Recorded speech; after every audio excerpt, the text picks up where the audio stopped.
Today's project that we'll discuss will be talking about implementing the use of blogs into an ePortfolio and using Google Docs and spreadsheets to allow us to manage the documents that we'll put in our ePortfolios.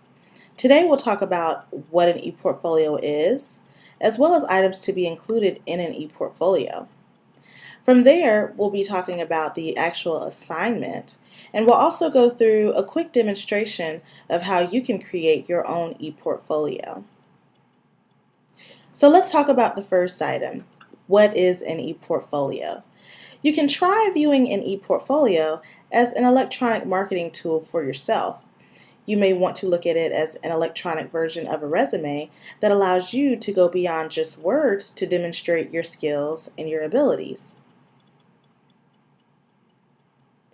So what can we include in an ePortfolio?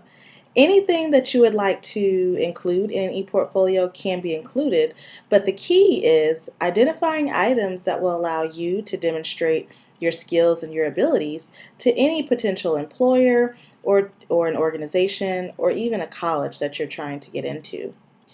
For purposes of our project, we'll include an introductory page, a resume, works or projects that you're really proud of, as well as our blog. So what is a resume? A resume is a document that allows you to identify your accomplishments. Those accomplishments are usually divided into subcategories such as education, work experience, organizations, honors or awards, anything. It can be almost any category.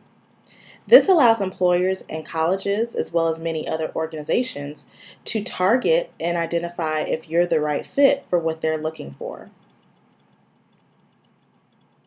So what is a blog? You can view a blog as an electronic journal. Basically, blogs are avenues for many users to write about their feelings or just general reflections.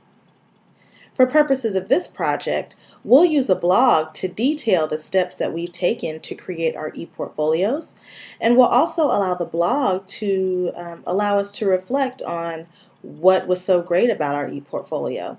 What are areas that we'd like to improve in our ePortfolios? Anything in relation to setting up and the creation of your ePortfolio is what we'll include in our blog. We will also be saving our items in an account called Google Docs and Spreadsheets. So, what is Google Docs and Spreadsheets? This is an electronic database or warehouse found on the internet for saving and storing your files. The great thing about this application is that we can save all of our items on the internet.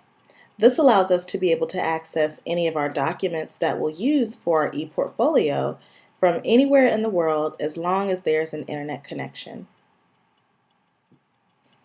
Today's assignment will create the setup of everything that we'll use for our ePortfolios. We'll create our home page for our ePortfolio, better known as our introductory page. We'll also create our blogs, so we'll create an account and we'll also set up the home page of our blog. We'll also do an introductory welcome to our blog pages as well.